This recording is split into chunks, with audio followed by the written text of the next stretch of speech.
अस्सलामुअलैकुम दोस्तों, मेरा नाम है अजीम और आप देख रहे हैं मिस्टर इंजीनियर यूट्यूब चैनल। प्यारे दोस्तों, उम्मीद है सभी दोस्त खैर आफियत से होंगे। आज की इस वीडियो में हम एक सेट रिपेयर करने वाले हैं जो कि मैक्स पावर का ये 12 वोल्ट पे चलने वाला सेट है।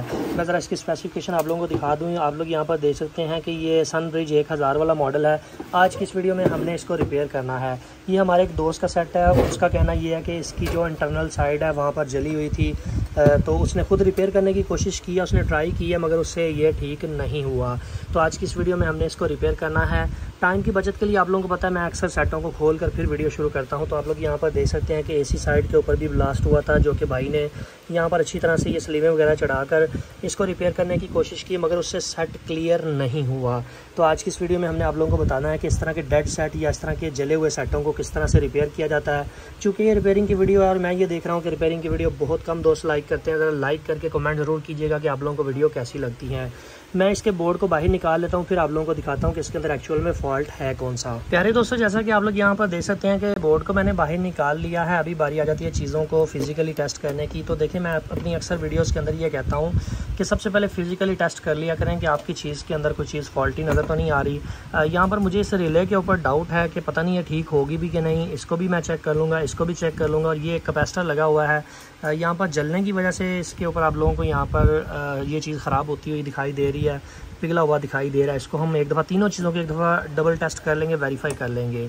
अब चूंकि ये आउटपुट साइड के ऊपर फॉल्ट आया, तो यहाँ पर डेफिनेटली मुझे ये जो आउटपुट पे लगी हुई मॉसफेट हैं, जिनका नंबर मैं आप लोगों को बाहर निकाल के बता दूँगा, इनको आप लोगों ने चेक कर लेना है तसल्ली के साथ। अक्सर इन मॉसफेट के अंदर मसला आता है। डीसी सेक्शन को भी आप लोगों ने ध्यान से देख लेना है कि आया डीसी सेक्शन हमारा बिल्कुल ठीक है। डीसी सेक्शन में 3306 ये वाली जो मॉसफेट है इसका इस्तेमाल किया गया है। एक दफ़ा मैं इनको भी वेरीफाई कर लूँगा और इस साइड को भी मैं वेरीफाई कर लेता हूँ। यहाँ पर आप लोग देखेंगे सोल्डिंग आपको जो है ना वो क्लियर नज़र नहीं आ रही। यहाँ पर कुछ रेजिस्टेंसें भी डैमेज लग रही हैं। मुझे क्या करना पड़ेगा कि इन रेजिस्टेंसों को भी एक दफ़ा वेरीफाई करना पड़ेगा, और ये जो सोल्डिंग गंदी सी यहाँ पर हुई है इसको भी एक दफ़ा देखना पड़ेगा। क्योंकि अक्सर हम लोग ये गलती करते हैं कि सोल्डिंग करते वक्त एहतियात नहीं करते। काविये हमारे होते हैं 30 वाट के थके हुए, तो उसकी वजह से भी ये मसला आ जाता है, अक्सर शॉर्ट सर्किट हो जाता है। तो मैं क्या करता हूँ कि बारी बारी इस मॉसफेट को चेक करता हूँ कि आया इस मॉसफेट के अंदर मसला तो नहीं है।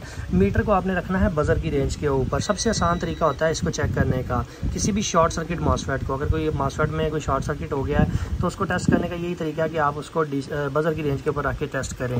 आप लोग यहाँ पर देख सकते हैं मैं ये वाली मॉसफेट को यहाँ पर लगा रहा हूँ, तो बीप की आवाज़ आप लोगों को सुनाई दे रही है। तो इसका मतलब ये है कि ये वाली मॉसफेट ख़राब है। इसको भी चेक करता हूँ तो ऊपर वाली भी मुझे यहाँ पे शॉर्ट सर्किट बता रही है, ऊपर वाली जो मॉसफेट है।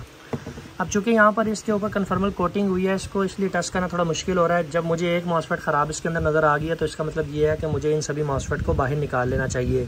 अच्छा, मैंने एक चीज़ नोट की है कि आप में से बहुत सारे दोस्त ये गलती करते हैं कि अगर इस सेट के अंदर कोई एक या दो मॉसफेट ख़राब हो तो आप लोग सिर्फ उन दोनों को ही चेंज करते हैं। हालांकि इस तरह नहीं होना चाहिए।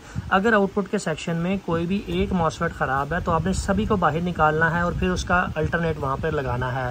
अल्टरनेट लगा लें, सेम नंबर लगा लें। इस चीज़ का आप लोगों ने ख्याल रखना है कि सेम नंबर कोशिश करें सबसे पहले मिल जाए तो वो बेहतर है। दोस्तों, जैसा कि आप लोग यहाँ पर देख सकते हैं कि हमने सारी मॉसफेट को चेंज कर दिया। अभी मैं आप लोगों के सामने इस सेट को टर्न ऑन करता हूँ। 2 पंखे मैंने इसके साथ ऑलरेडी लगा दिए हैं ताकि जो हमारा एरर 05 है वो पंखे का ना आए।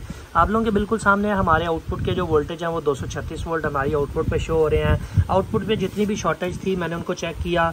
रिले को मैंने चेक किया, दोनों रिले को चेक करने का तरीका ये होता है कि पहले वाली जो 2 पिन हैं इनके ऊपर आप लोगों ने 12 वोल्ट देने हैं, तो आपकी रिले टिक टिक की आवाज़ करेगी। जब देंगे वोल्टेज तो टिक की आवाज़ आएगी, जब छोड़ देंगे तो आवाज़ बंद हो जाएगी।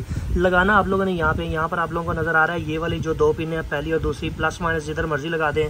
और ये वाली जो रिले है इसकी ये वाली 2 पिनों पे जब आप लगाएंगे तो इसके अंदर से टिक टिक की आवाज़ आएगी। आप लोग यहाँ पर देख सकते हैं कि हमारा सेट स्टेबल है, कोई किसी किस्म का एरर नहीं आ रहा।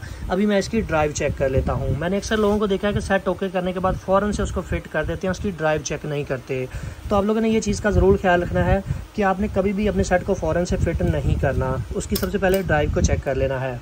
अब आप लोग यहाँ पर देख सकते हैं कि ये वाली जो मॉसफेट है इनके ऊपर मैं ड्राइव को चेक कर लेता हूँ। पहले नंबर वाली के ऊपर मैं लगाता हूँ तो 4.9 आ रही है। चूँकि मैं प्रोबेबिलिटी लगा रहा हूँ इसलिए माइनस में रीडिंग आ रही है। तकरीबन 5 से 6 वोल्ट के दरमियान इसकी ड्राइव होनी चाहिए। चारों मॉसफेट की आप लोगों ने ड्राइव चेक करनी है। अगर आपका सेट बिल्कुल ओके होगा तो आपकी जो ड्राइव है बिल्कुल ओके आप लोगों को शो नज़र आएगी। चूँकि यहाँ पर एक हाथ से इसको चेक करना थोड़ा सा मुश्किल हो रहा है क्योंकि मेरे पास यहाँ पर ट्राइपॉड मौजूद नहीं है, जिसकी वजह से मसला आ रहा है। तो आप लोग यहाँ पर देख सकते हैं कि चारों मॉसफेट की जो ड्राइव है बिल्कुल ओके है। इसकी ड्राइव ओके करने के बाद मैं इसके आउटपुट के वोल्टेजेस को भी टेस्ट कर लेता हूँ।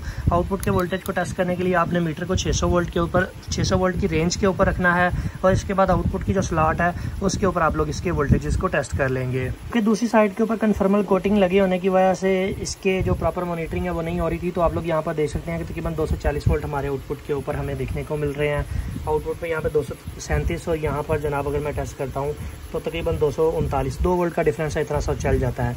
हमारा सेट अभी बिल्कुल ओके हो चुका है।